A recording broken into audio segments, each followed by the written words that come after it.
Narito na naman tayo sa isa na namang mainit na balita para kay XRP.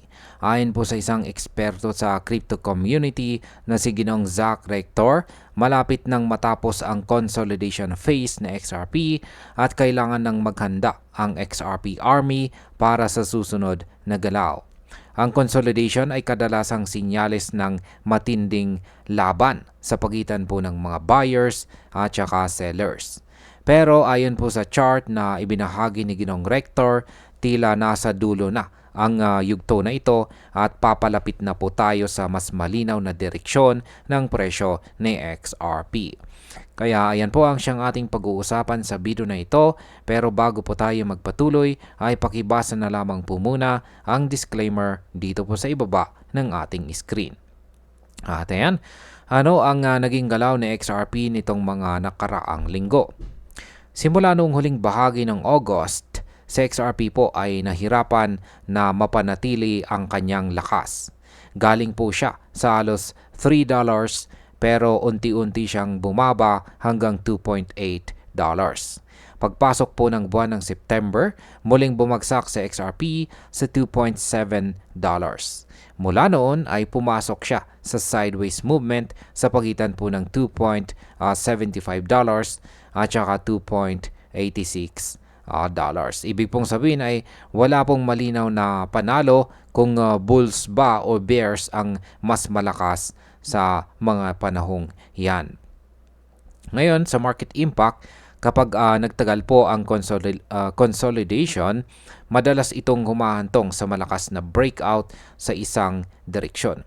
Kaya ang mga traders ay laging nakabantay kapag lumalapit na ang dulo ng consolidation phase.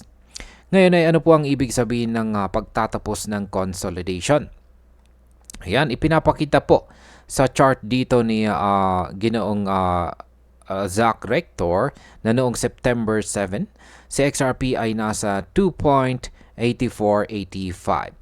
Sa loob po ng session, ay ilang ulit po siyang bumaba sa $2.79 pero mabilis ding binibili at itutulak pataas hanggang $2.91 bago po muling bumaba ng kaunti.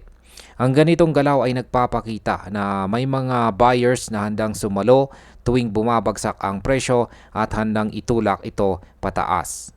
Sa market impact, kapag patuloy po na lumalakas ang demand at nananatili sa itaas ng $2.85 itong si XRP, maaaring makita po natin siyang bumalik sa $3 na price level. At kapag nakalusot po siya rito, posible po siyang umakyat pa hanggang sa kanyang dating all-time high na $3.65.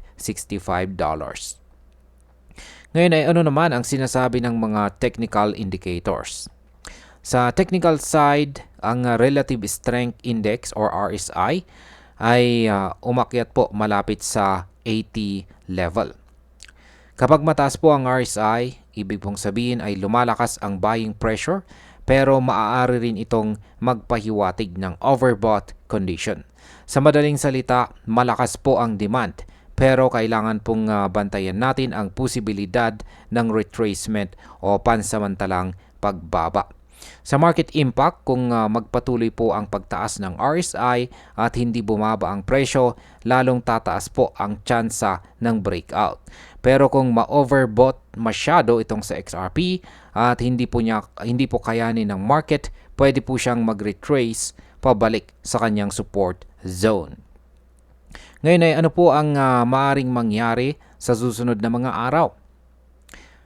Nasa sensitibong punto po ngayon itong si XRP. Kung manatili po ang kanyang presyo sa itaas ng $2.85, maaari pong makakita tayo ng bagong higher trading range.